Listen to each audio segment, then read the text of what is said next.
大家好，我是夏妈。自己在家做榨菜也是非常简单的哦。今天分享2种做法。我这里准备了10斤的榨菜头，这个就是做涪陵榨菜的原材料。先清洗干净，尤其是菜叶缝里面有很多泥沙，然后把菜头部分比较硬的削掉，菜叶也要削干净。剩下来的这一层嫩皮不要扔掉哦，它是可以吃的，而且口感非常的脆爽。全部剥下来放到一旁备用，然后把菜头切成细丝，这样吃的时候就很方便，不用再切。然后全部放进盒子里面，加入2大勺的食用盐，给它抓拌均匀，腌制3到4个小时，杀一下水分。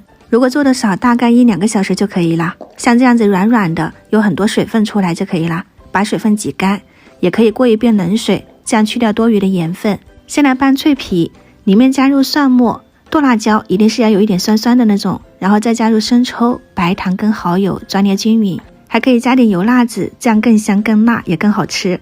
放冰箱腌制一会儿就可以开吃啦。它的口感真的和萝卜皮有的一拼，非常的脆爽。喜欢的话呢，可以收藏起来试一下。